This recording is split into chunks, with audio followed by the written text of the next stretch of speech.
Hello, my name is Angela Owens with Phenomenal Business Solutions, and I help car dealerships streamline their finances, increase their profits, and grow their businesses. So, we have started the series on sourcing vehicles for your inventory. And today's topic in the series is turning trade ins into profits, what most dealers overlook. So, your trade ins deserve a strategy because trade-ins are often treated like an afterthought, but they can be one of the most profitable inventory sources. And the key is knowing what to accept, what to reject, and how to price smart.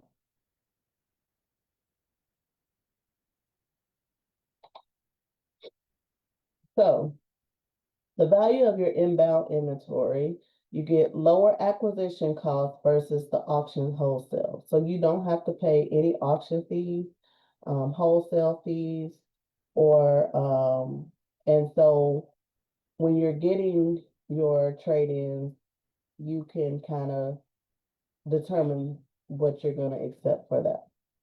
It also builds customer loyalty and boosts your buyback cycle as well. And it helps you control your inventory mix without extra sourcing. So these are some questions you should ask yourself before accepting a trade. Can this car be resold quickly? Does it fit your current inventory strategy? What's the estimated recon cost and retail value? Would you buy this car at an auction? If someone is coming in and they want to trade in their vehicle to purchase another used vehicle, it's highly likely that the vehicle they currently have is probably costing more to fix than it is for them to just purchase a new vehicle. So that is something that you want to keep in mind as well when you are accepting your trade-ins. Like, how bad is the situation? Do they just want another vehicle, or is the car almost at its end? So those are things that you really need to pay attention to, because if it's going to cost you more to fix the vehicle than it is, um, so you don't get much profit, then you need to think twice about whether you accept that trade in or how you're going to handle the trade in once you accept it.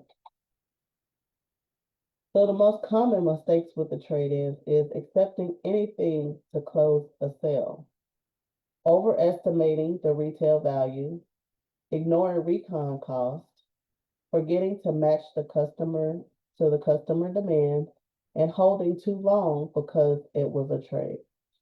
So, you need to keep in mind how much you're going to be able to accept on that trade in, especially depending on the vehicle that they are going to be purchasing and the retail value. You need to understand how much you can really get on the vehicle that they are trading in so that you'll know if it's worth it for the amount that you're going to offer. And again, the recon cost, like I said, if the car is on its last leg, and even though you have a service center at your dealership, is it going to cost too much for you to fix that vehicle? And the customer demand. What are your customers purchasing? What is a popular car that is coming off your lot faster than others? Does this trade in fit that? And then if it doesn't, you're probably going to be holding it too long because it was a trade. So evaluate your trade in just like you would an auction purchase. So you want to run the VIN number, make sure the car is free and clear. Check your NMVTIS or other title history tools. Use the bidirectional scanner to check for codes. Estimate recon costs up front. That's where your mechanic is going to come in with it.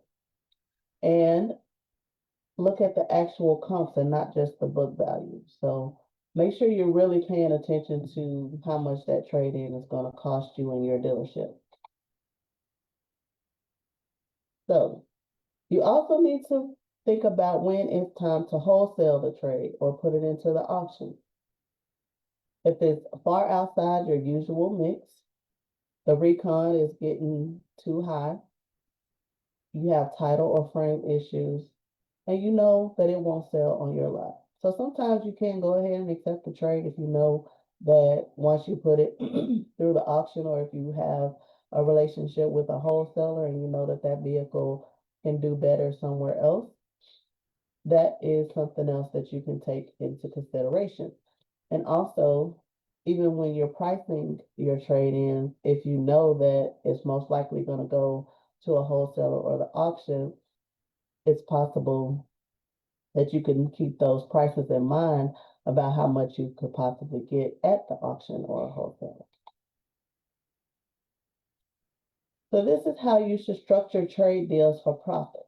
You want to build in the cushion on the front end and give realistic trade appraisals, not just inflated just so that you can close the sale.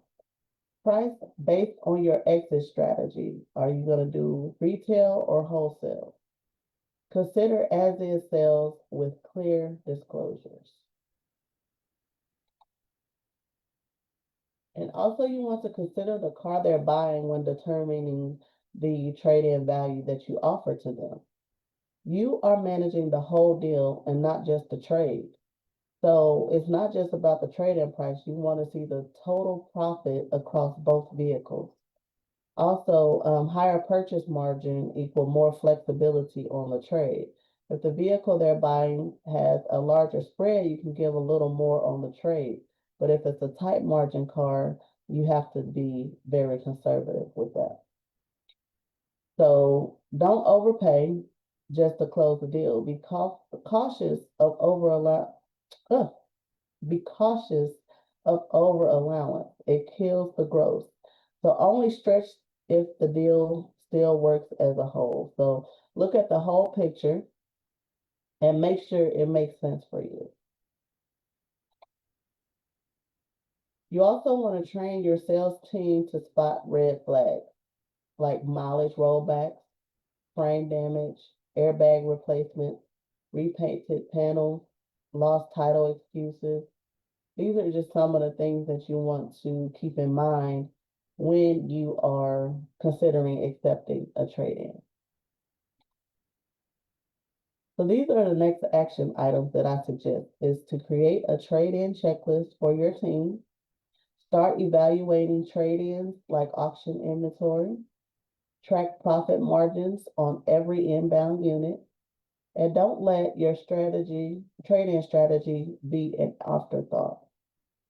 It can be very tempting to offer anything because you want to hurry up and get the sale. And also, it may feel like you're taking too much time figuring out what you're going to do about your sales, your trade-ins, and so you may hurry up and make bad decisions. So if you have your strategy in place ahead of time, then when it's time to accept trade-ins, you have a checklist that you can go by, and you can take your time and go through everything to make sure that this trade-in offer is going to benefit your dealership. So if you need help with some of this and putting things together and keeping things in check, that is where I come in. You can go to angelaJowens.com/calendar to book your free profit and cash flow with me.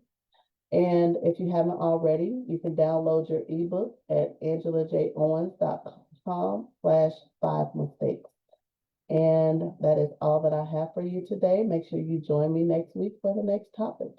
Angela Owens with Phenomenal Business Solutions.